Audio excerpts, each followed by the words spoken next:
السلام عليكم ورحمة الله وبركاته. إن الحمد لله نحمده ونستعينه ونستغفره ونعوذ بالله من شرور أنفسنا ومن سيئات أعمالنا. من يهده الله فلا مضل له ومن يضلل فلا هادي له. أشهد أن لا إله إلا الله وحده لا شريك له وأشهد أن محمدا عبده ورسوله. قال الله تعالى في كتابه العزيز: يا أيها الناس اتقوا ربكم الذي خلقكم من نفس واحدة وخلق منها زوجها وبث منهما رجالا كثيرا ونساء واتقوا الله الذي تساءلون به والأرحام إن الله كان عليكم رقيبا. فإن أصدق الحديث كتاب الله وخير الهدي هدي محمد صلى الله عليه وسلم وشر الأمور محدثاتها فإن كل محدثة بدعة وكل بدعة ضلالة وكل ضلالة في النار. أما بعد. Ikhwani a'izza'i rahimani wa rahimakumullahu jami'an. Kembali kita membaca kitab Riyadhus Shalihin karya Al-Imam Yahya bin Sharaf atau yang dikenal dengan Al-Imam An-Nawawi rahimahullahu ta'ala. Kita masih di bab Al-Waliyul Adil, pemimpin yang adil. Dan insyaallah pada malam hari ini kita akan membacakan hadis yang terakhir dari bab ini. Sebelumnya tadi kita sudah dengar ada tamu kita dari beliau ini berwarga negara Pakistan, tapi tempat tinggalnya itu di Hyderabad di Kashmir, perbatasan India dengan Pakistan. Dan Kashmir ini belum punya status ya, belum punya status karena sampai sekarang masih diperebutkan oleh dua negara ini, Pakistan dan juga India, sehingga hampir setiap harinya terjadi peperangan-peperangan, sehingga banyak kaum muslimin yang ada di Kashmir menjadi korban. Itu yang dikatakan tadi, butuh bantuan. Semoga ada di antara kita membantu kaum muslimin yang ada di sana. Amin ya rabbal alamin. Baik, kembali ke bahasan kita.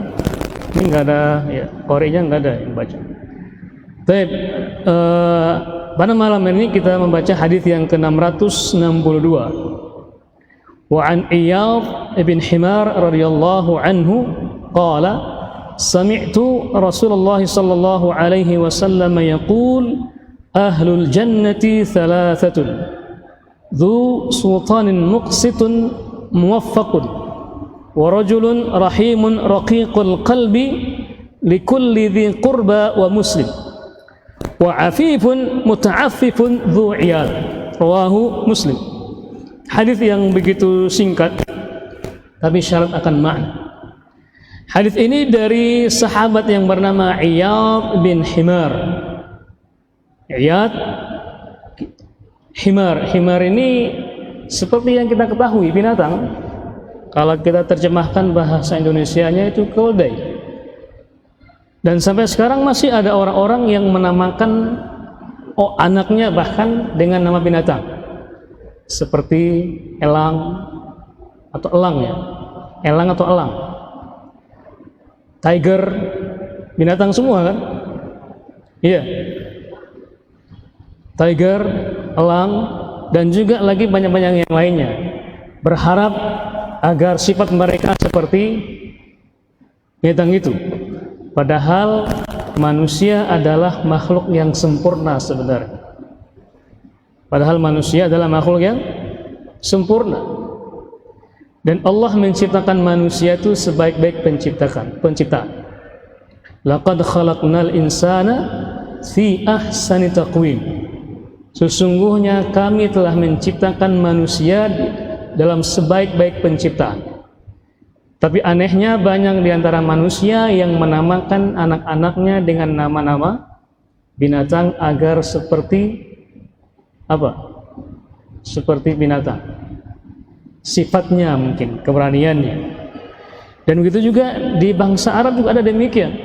Himar itu binatang keldai. Iyad bin Himar bin Abi Himar itu sahabat Nabi sallallahu alaihi wasallam, dinisbatkan kepada Ad-Darimi Al-Mujashi'i At-Tamimi.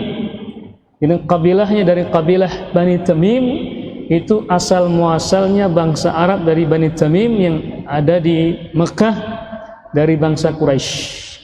Di kalau panjangnya Iyad bin Himar bin Abi Himar Ad-Darimi At-Tamimi Al-Mujashi'i radhiyallahu anhu. Beliau walaupun asli Mekah dari Bani Quraisy atau dari orang-orang Quraisy, dari kabilah Quraisy, tetapi setelah masuk Islam beliau tinggal di Basrah. Sekarang jadi bagian dari negara Irak sekarang. Dan beliau hidup setelah Nabi wafat 50 tahun lamanya. Sahabat ini kalau kita mencari tentang CV beliau, biasanya sedikit ketemukan. Sehingga banyak kitab-kitab yang kita cari itu lahir beliau masih belum ditemukan, dan juga wafatnya pun masih belum ditemukan. Tapi beliau ini di antara sahabat Nabi sallallahu alaihi wasallam yang juga banyak meriwayatkan hadis Nabi sallallahu alaihi wasallam.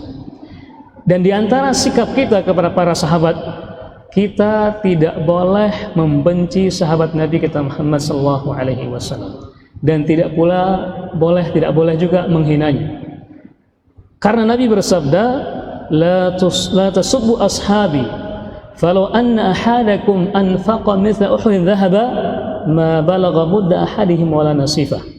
Wahai kaum muslimin, janganlah kalian mencaci maki sahabat-sahabatku.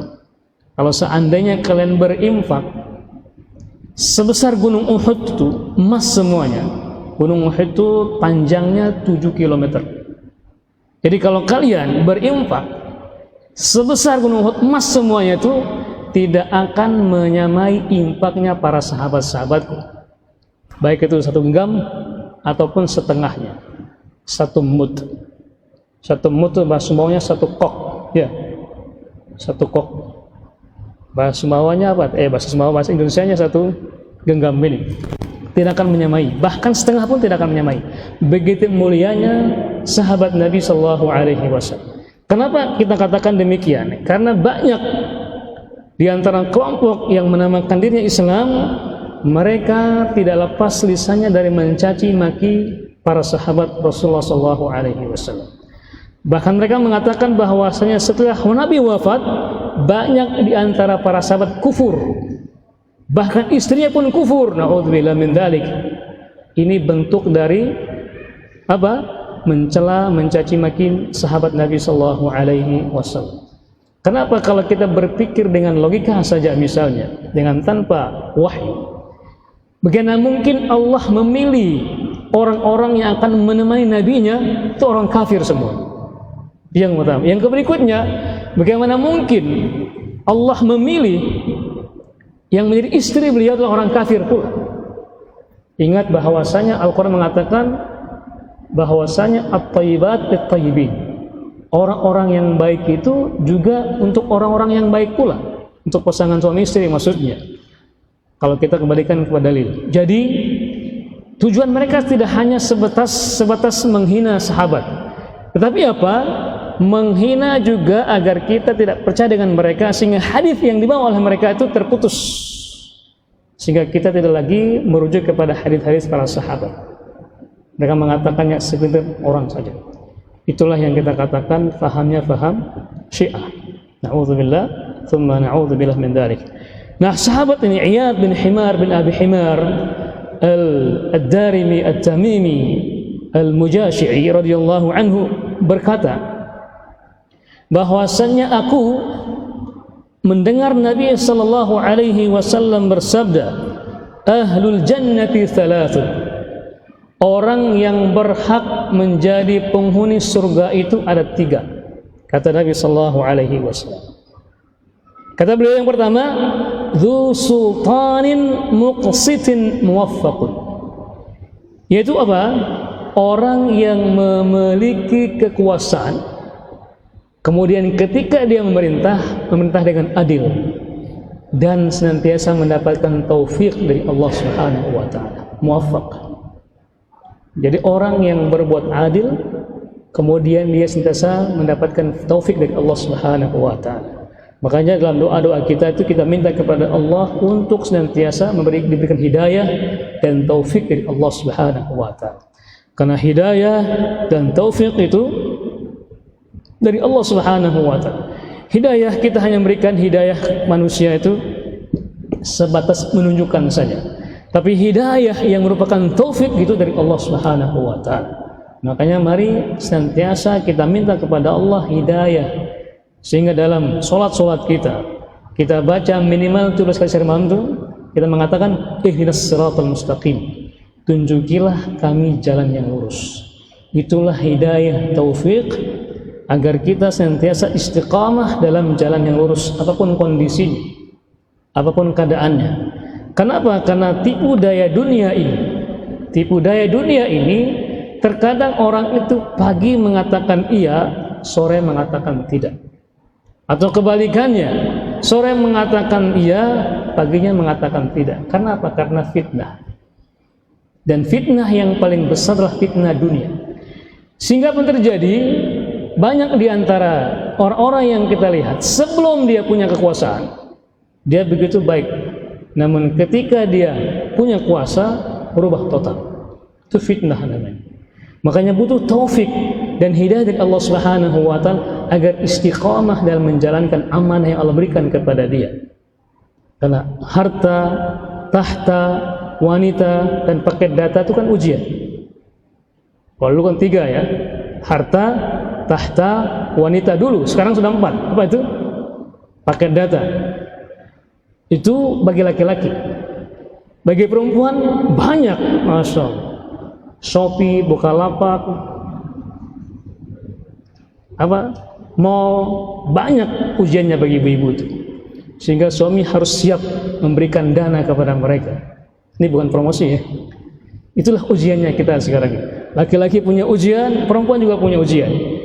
Yang saya ingin katakan di sini adalah ketika orang tidak istiqomah dalam apapun kondisinya, maka akan berubah sikapnya, dan itulah fitnah. Dan kata di antaranya adalah kata para ulama. Di antaranya para sahabat mengatakan apa?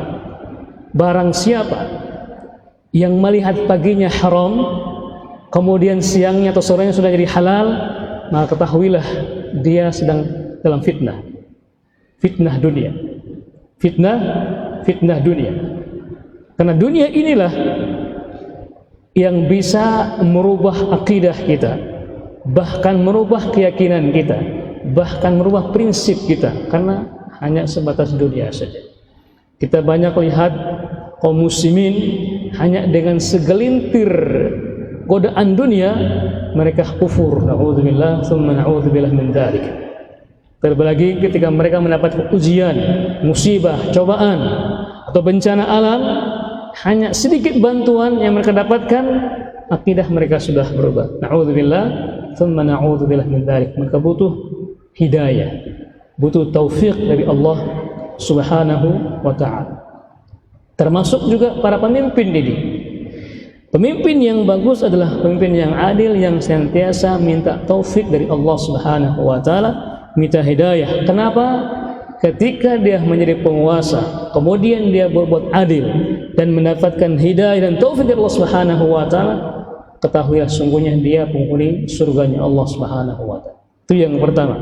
Yang kedua, di antara penghuni surga adalah warajulun rahimun raqiqul qalbi likulli dzi qurba wa muslim. Orang yang kedua yang juga pantas menjadi penghuni surga, kata Nabi sallallahu alaihi wasallam, adalah seorang laki-laki yang rahim, yang sangat-sangat penyayang kepada kaum muslimin. Raqiqul qalbi, yang mana hatinya sangat-sangat lembut sekali. Kemudian likulli dzi qurba wa muslim, setiap kepada keluarganya, lembut kepada keluarganya dan juga kepada setiap muslim. Kenapa Nabi Shallallahu Alaihi Wasallam memisahkan keluarga dengan muslim? Bukankah keluarga juga bagian dari muslim yang harus kita berikan? Di sini ada yang namanya skala prioritas. Manakah yang kita dahulukan untuk kita berikan bantuan dan santunan dari apa yang ada pada kita ini? Maka sebelum orang lain kita berikan dulu kepada keluarga kita, orang terdekat kita, sanak famili kita, yang punya satu rahim dengan kita, yang satu rahim dengan ibu kita. Itulah yang lebih utama dan yang paling pertama sebelum yang lainnya. Baru wa muslim, baru muslim yang lainnya, baru muslim yang lainnya. Kenapa? Karena banyak di antara kaum muslimin ketika kepada orang lain begitu loyalnya, dihamburkan semuanya, namun kepada keluarganya dia tidak berikan apa-apa. Bahkan banyak di antara kaum muslimin yang kita lihat sekarang ini, justru banyak di antara mereka yang menelan orang tuanya, bahkan tidak segan-segan meletakkan orang tuanya di panti jompo, membiarkan orang tuanya hidup sendirian di panti jompo. Alasan karena pekerjaan, alasan karena jauh, alasannya karena mungkin punya istri. Ingat, sebelum datangnya istri, sebelum orang lain, orang yang pertama kali mendoakan kita adalah ibu kita. Bahkan jauh sebelum kita lahir, ibu kita sudah mendoakan kita. Di saat kita masih di rahim ibu kita, siapa yang pertama mendoakan kita? Ibu kita. Sambil mengelus perutnya, dan kita ada dalam perutnya itu, mengelus dan berdoa dengan tulus kepada Allah. Ya Allah, anakku yang sehat, yang kuat, yang soleh. Sebelum yang lainnya mendoakan kita dan mendekat dengan kita, ibu kita lah orang yang pertama kali mendoakan kita. Jauh sebelum kita lahir, dia sudah mendoakan kita. Kemudian hari dan detik-detik pertama di saat kita lahir ke muka bumi, ibu kita sebelumnya berjuang tangisan dan air mata. Berjuang dengan apa? Dengan begitu dahsyatnya sakitnya yang dia derita. Yang pada saat kita lahir seharusnya dia harus minum karena mungkin teriak, capek, letih. Dia tidak minta minum. Dia malah merangkuh kita, meletakkan di pangkuannya dengan begitu cintanya, dan tangisnya berubah dengan bahagia dengan tangisannya kita itu. Itulah ibu kita. Makanya orang yang pertama kali yang harus kita berikan santunan sebelum orang lain, ibu kita dulu, orang tua kita, bapak kita. Walaupun mungkin bapak tua kita tidak dekat dengan kita, tapi ingatlah doa-doanya itu selalu mendoakan kita. Dan justru surganya adalah berada di bawah telapak kaki ibu kita itu. Makanya sebelum kita berikan kepada yang lainnya, mari kita santuni ibu kita. Dan terkadang ibu itu kalau minta sesuatu itu nggak langsung minta kepada anaknya, mungkin dia segan atau malu, tapi dia nawarkan kepada kita. Nah, ini ada ini, mau beli nggak katanya? Dia nawarkan, tapi sebenarnya dia itu minta, mau sebenarnya, tapi tidak mau. Minta, nak tolong belikan, buat saya tidak, tapi melemparkan dulu kepada anak, ngeribon, agar kita beli dan kita berikan kepada orang tua kita. Dan ingatlah, itu sebagai isyarat sebenarnya. Kalau dia menghubung kita, nyuruh beli kita, beli ini enggak, gitu. Itu sebenarnya dia ingin beli itu sebenarnya, tapi malu, saking malunya, sehingga menutupi mati kemauannya sendiri. Maka bagi orang-orang yang masih punya ibu ini, mari raih surga bersama orang-orang tua kita ini. Kenapa? Nabi mengatakan rajulun rahimun raqiqal qalbi likulli dhi qurba. Seorang laki-laki yang penyayang dan juga lemah lembut hatinya kepada siapa? Dhi qurba, kepada orang yang terdekat. Dan orang yang paling dekat dengan kita siapa? Ibu kita. Bahkan ketika mati pun Nabi Shallallahu Alaihi Wasallam menyuruh kita untuk senantiasa berdoa. Doa dengan doa yang Nabi ajarkan kepada kita. Apa doanya? Rabbighfirli wa liwalidayya warhamhuma kama rabbayani shaghira. Kemudian yang ketiga adalah wa'afifun muta'affifun dhu iyal, yaitu seorang yang afif, Afif itu artinya menahan diri. Muta'affifun yang tidak banyak dan bahkan tidak minta-minta. Artinya dia hidup dalam keterbatasan, tidak punya apa-apa, dan dia punya keluarga dzu'ya, tapi tidak pernah minta, bahkan tidak pernah meminta-minta, tidak pernah menyusahkan orang lain, sehingga orang lain pun mengira bahwasanya dia hidup berkecukupan. Orang lain mengira bahwasanya dia itu orang yang kaya raya. Kenapa? Karena dia tidak minta-minta. Ingat, karena malu kepada Allah itulah yang menahan dia dari meminta-minta kepada orang. Orang seperti ini di antara salah satu di antara 3 orang yang masuk surganya Allah Subhanahu wa taala. Punya keluarga, punya tanggung jawab, punya beban hidup, tetapi dia tidak pernah meminta-minta kepada orang lain. Itulah kemuliaan yang sesungguhnya. Itulah kemuliaan yang sesungguhnya ketika dia punya hajat, punya kebutuhan, tetapi tidak pernah meminta-minta. Dia hanya minta kepada Allah Subhanahu wa ta'ala. Tidak minta kepada manusia. Kenapa? Karena kalau minta kepada manusia, minta sekali mungkin dikasih. Minta kedua kalinya sudah mukanya sudah berubah. Minta 3 kali mungkin dia sudah marah, bukan mengusir kita. Minta saja. Tetapi kalau kita minta kepada Allah Subhanahu wa ta'ala, semakin kita banyak minta, semakin Allah cinta kepada kita. Maka perbanyaklah minta kepada Allah Subhanahu wa ta'ala dan jangan minta kepada manusia. Mintalah kepada Allah Subhanahu wa ta'ala. Hadis ini sahih diriwayatkan oleh Imam Muslim rahimahullahu ta'ala. Baik, mari kita ambil hikmah dari hadis yang kita baca ini. Yang pertama, ketika Allah Subhanahu wa ta'ala menginginkan kebaikan dari penguasa, dari pemerintah, maka Allah akan memberikan dia taufik dengan keadilan. Ketika Allah menginginkan kebaikan dari penguasa, maka Allah memberikan taufik kepada dia dengan pemerintah dengan yang adil. Artinya apa?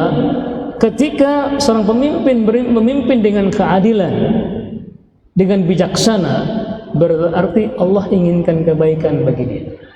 Sama ketika orang kepada semua kepada kaum muslimin misalnya dari hambanya, ketika Allah inginkan kebaikan dari dia, Allah pahamkan tentang ilmu agamanya. Nabi SAW bersabda, "Man yuridillahu bi khairan yufaqihu fid din." Barang siapa yang diinginkan kebaikan oleh Allah dari dirinya, maka Allah pahamkan dia tentang agama. Jadi bentuk bahwasanya orang itu baik, Allah pahamkan dia agama.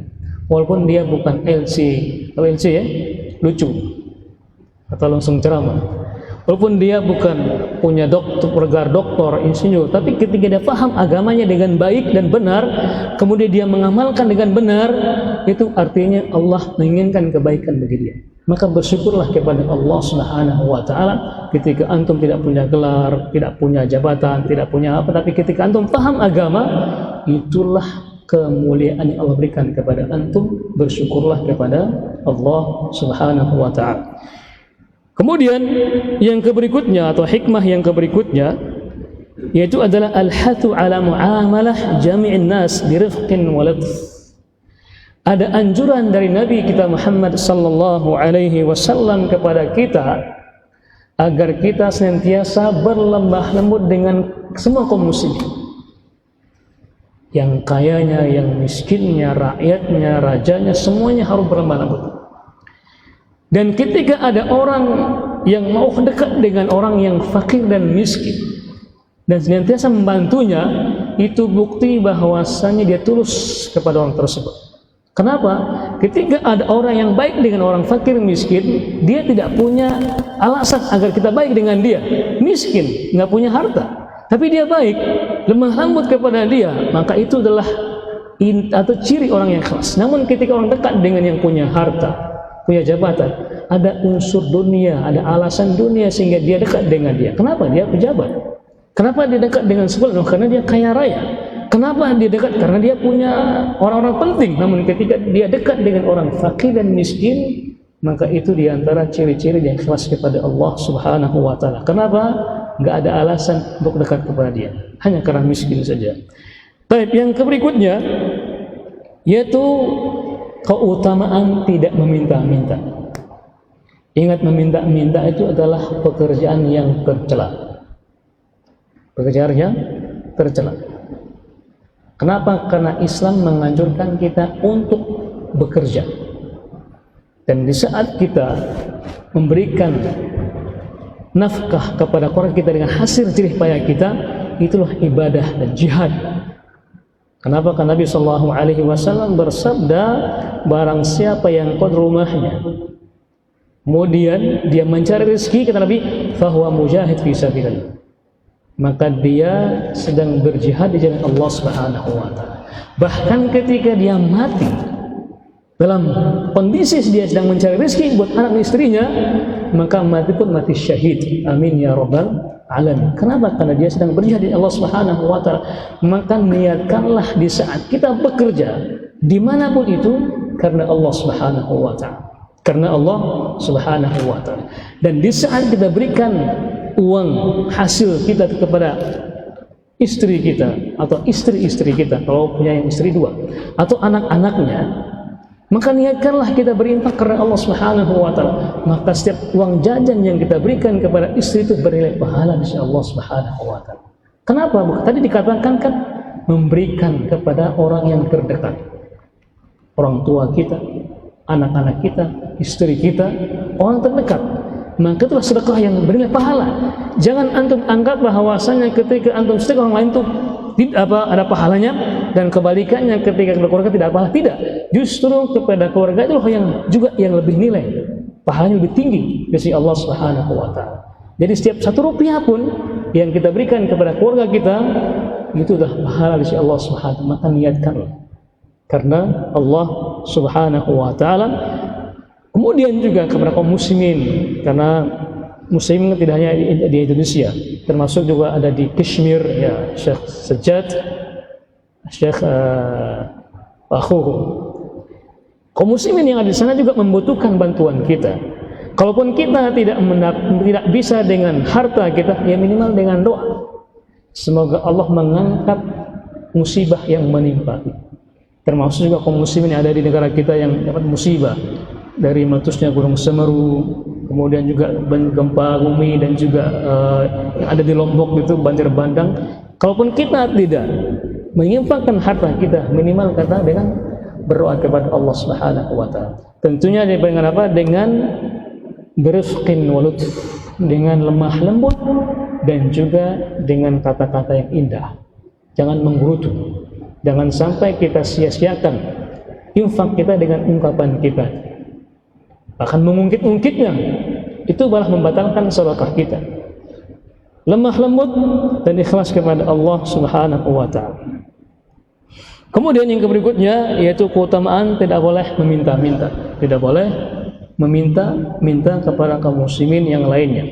Kenapa? Karena kewajiban kita itu harus mendapatkan rezeki, berjuang untuk memberikan rezeki kepada anak-anak kita.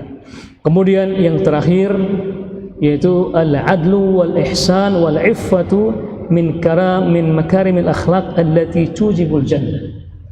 Ingat, di antara banyak sifat-sifat yang mulia atau akhlak yang mulia, yaitu adalah berbuat adil, berbuat baik kepada keluarga dan sesama, dan juga menahan diri dari minta-minta. Itu adalah akhlak yang mulia, yang mana kalau orang melaksanakan itu, dengan itu saja dia mendapatkan surganya Allah Subhanahu wa ta'ala. Terlebih lagi dia sebagai pemimpin misalnya, ketika dia berbuat adil, berbuat baik kepada rakyatnya, dan juga tidak minta-minta kepada rakyatnya, maka lebih-lebih lagi dia sudah pantas masuk ke surganya Allah Subhanahu wa ta'ala. Kita berdoa kepada Allah Subhanahu wa ta'ala agar negara kita tetap aman, sentosa, yang kita diberikan hidayah oleh Allah Subhanahu wa ta'ala, sehingga kita mendapatkan negara yang aman, adil dan makmur sesuai dengan perintah undang-undang kita. Amin ya rabbal alamin. Baik, sebelum kita buka pertanyaan, di sini ada hadiah mungkin bagi orang yang bertanya, Masya Allah, ada berapa buku ini? Ada banyak buku, ini diberikan semuanya atau bertahap ya? Baik, di sini ada, silakan ayahanda maju karena beliau ini, anda berhak mendapatkan hadiah karena beliau ini rutin ikut kajian dengan tulisan-tulisannya. Silakan Pak, diambil hadiahnya, dipilih sendiri hadiah. Ada banyak buku, ini juga sesatunya. Ini aja. Terima kasih. Ada lagi? Vape yang sebelah sini, ini juga yang rutin. Nah, berdua Pak, berdua. Ya. Ya, enggak, ambil ini dulu. Berdua Pak, berdua. Silakan Pak. Ada. Ya, silakan diambil Pak. Bisa 2.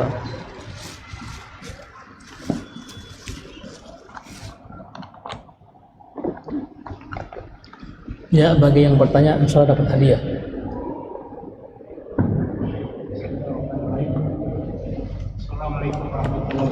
Waalaikumsalam warahmatullahi wabarakatuh. Ini sedikit agak lupa. Ya, agak melenceng dikit nggak apa? Cuma sebagai pengetahuan, apabila seseorang yang kita tahu dia masih hutang, terus sebelum hutang itu lunas, terus dia Meninggal ya? katanya sih yang saya dengar,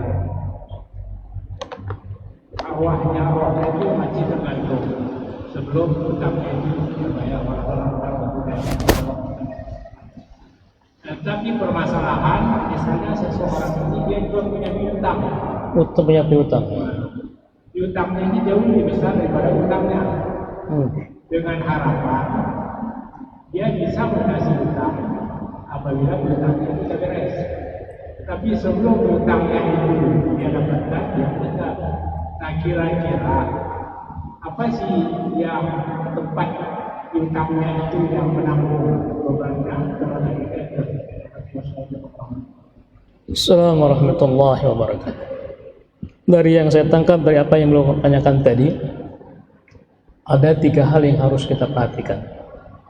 Yang pertama, orang yang meninggal dunia yang punya hutang.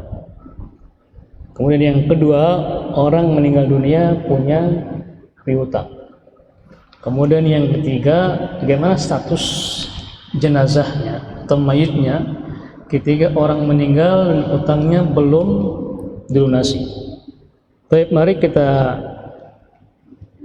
jelaskan secara berbeda atau secara rinci. Yang pertama, hutang itu adalah kewajiban orang yang punya hutang. Ketika dia berhutang, ingat, ketika ada orang yang minta hutang kepada orang lain, ketika dia minta itu datang dengan wajah yang meles, betul tidak? Minta dikasih hati, dikasih hati. Namun ketika diminta bayar, justru dia yang paling galak. Makanya di saat orang mampu melunasi hutangnya, Nabi SAW meminta orang yang melunasi hutang itu dengan berdoa kepada Allah Subhanahu wa taala sambil serahkan hutang, dibayar hutangnya itu, Allahumma barik laka, Allah barik fi ahlika wa malika. Ya Allah, berkahilah kamu, keluargamu dan juga harta. Apa hikmahnya Nabi melibatkan keluarga di situ? Kan hartanya harta dia. Namun di saat kita bisa mengembalikan harta, kita berdoa Allahumma barik laka fi ahlika wa malika. Berilah keberkahan di keluargamu dan juga harta. Sebelum harta ada keluarga sih. Kenapa? Bisa jadi di saat engkau datang minjam uang kepada dia, mungkin dia juga lebih butuh daripada anda. Tapi ketika anda datang melas, penuh kasihan, akhirnya pun dia berubah pikiran. Bisa jadi uang itu mau digunakan untuk kebutuhan istrinya, tapi karena anda datang, dia berikan kepada anda. Bisa jadi juga uangnya itu mau diberikan kepada anak-anaknya yang mungkin sedang kuliah, sedang minta juga butuh bantuan. Tapi ketika Anda datang, dia kasih kepada Anda.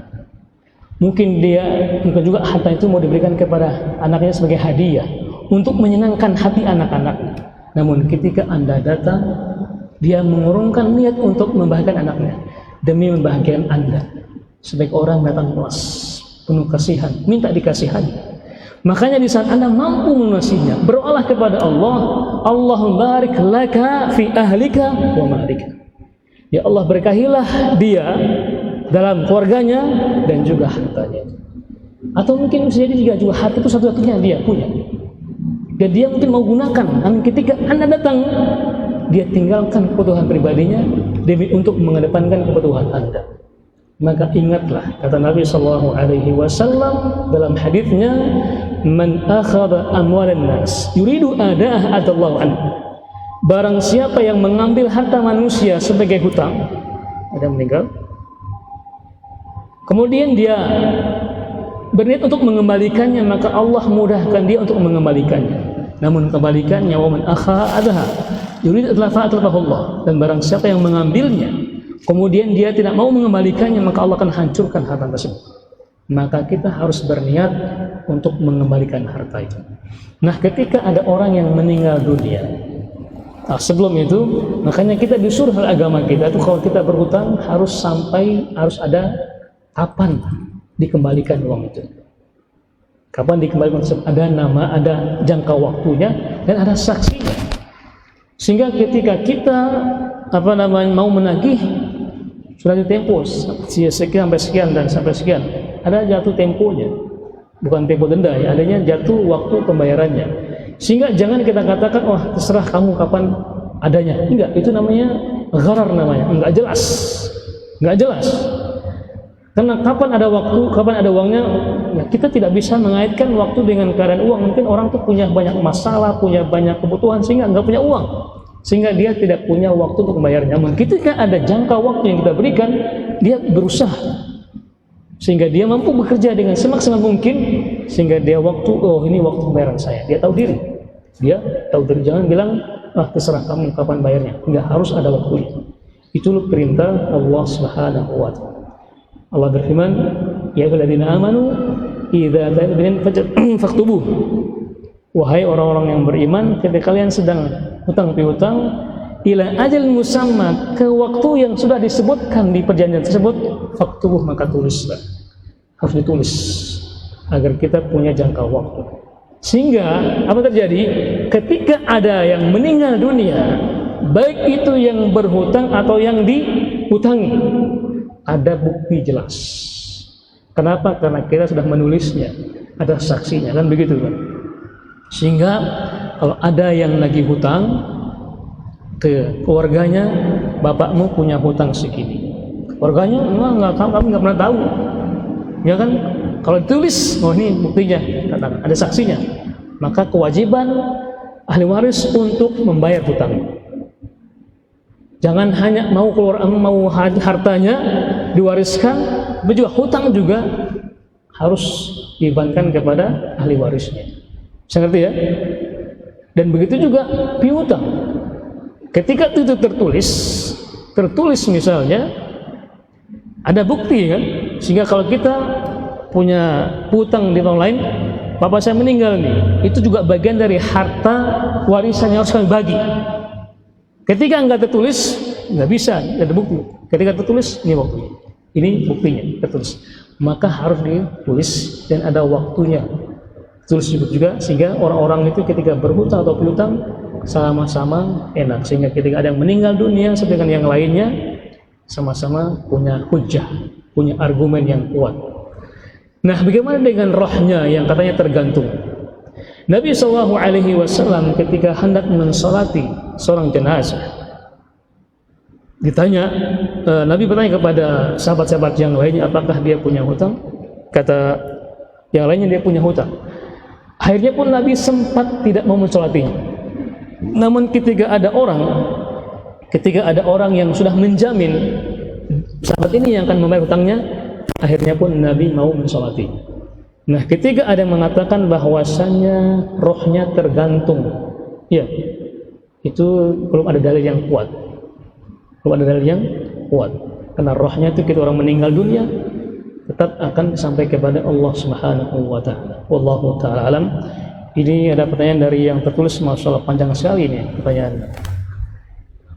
Dibacakan atau tidak? Baik, yang berikutnya, Assalamualaikum warahmatullahi wabarakatuh Ustaz. Semoga Pak Ustaz selalu dalam keadaan sehat, amin. Diriwayatkan ketika sahabat Nabi diperintahkan untuk berhijrah ke Habasyah yang dipimpin oleh Ja'far bin Abi Talib, sekitar 80 kepada keluarganya, yang kemudian mereka diterima oleh Raja Habasyah, yaitu Raja Najasyi. Pertanyaannya adalah, apakah ada hubungannya Ja'far bin Abi Talib dengan Sayyidina Ali bin Abi Talib? Ya, ada hubungannya. Mereka bersaudara. Sama-sama anak dari Abi Talib, yang mana itu paman Nabi Shallallahu Alaihi Wasallam. Dan Ja'far dan Ali bersaudara, adik kakak. Dan Ja'far itu adalah diantara sepupu Nabi yang paling mirip dengan Nabi Shallallahu Alaihi Wasallam. Yang paling mirip dengan Nabi Shallallahu Alaihi Wasallam. Makanya ketika Nabi wafat, para sahabat ini datang ke Ja'far,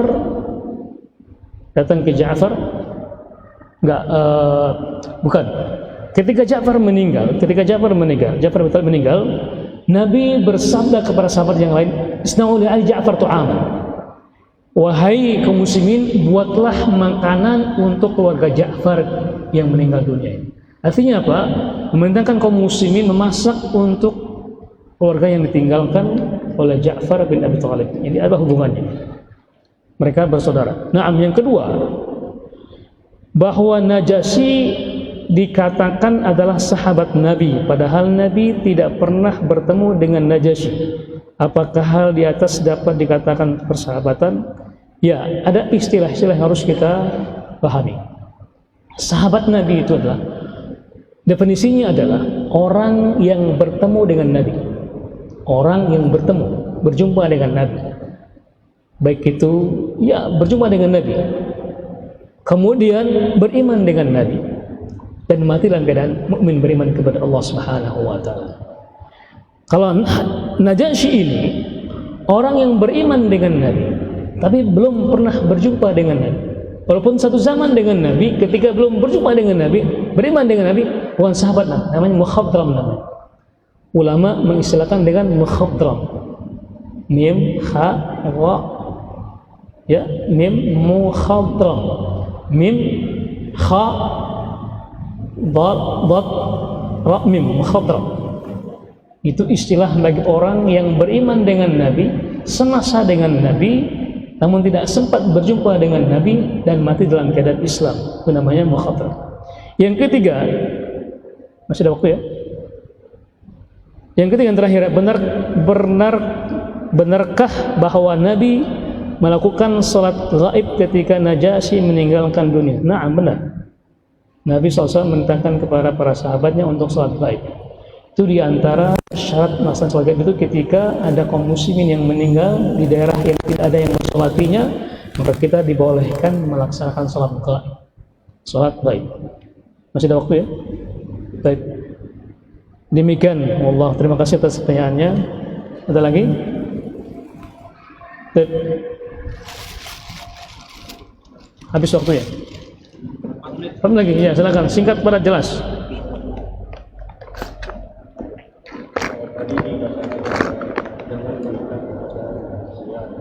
Mungkin bisa dibuka biar jelas, dibuka aja.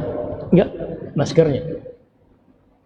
Kadang-kadang secara tidak sadar mungkin ada sahabat kerabat yang begitu kita kadang-kadang ngomong begini, tolong jangan lupa oleh dia. Apakah ini termasuk meminta-minta? Masya Allah. Ya, sebelum itu antum dapat hadiah dulu. Nah, ini bagus nih. Silakan. Ya. Barakallahu. Ya, misalnya kita punya teman berangkat kemana gitu, jauh, Jangan lupa oleh-olehnya. Itu bukan minta-minta. Bukan minta-minta. Karena minta itulah pekerjaan. Di jalan, ke rumah-rumah itu minta-minta. Kalau sekedar teman, jangan lupa oleh-oleh. Kan bukan minta. Ya, itu sekedar doa. Doa agar dia selamat dan kembali membawa oleh-oleh. Kan begitu. Ada doa di balik minta-minta itu. Permintaan ya, bukan minta-minta. Ya, karena minta-minta itu pekerjaan, profesi. Itu yang tidak boleh. Tapi kalau hanya sekedar doa, jangan lupa oleh-olehnya. Artinya apa? Selamat tujuan agar dia bisa bawa oleh. Ketemu lagi dengan kita. Cukup ya? Kita akhiri dengan doa majelis. Masya Allah. Siapa tahu kalau misalnya ngomong waktu baliknya mungkin kurang karena kita sudah ngomong jadi pikiran ya. Nah, ini maksudnya. Insya Allah enggak, itu doa. Makanya antum doakan semoga selamat dan mudah-mudahan bawa oleh-oleh. Jangan minta-minta saja. Jangan lupa doanya. Baik, kita akhiri dengan doa majelis. Subhanakallah bihamdika asyhadu an la ilaha illa anta wa astaghfiruka wa atubu ilaik. Wassalamualaikum warahmatullahi wabarakatuh.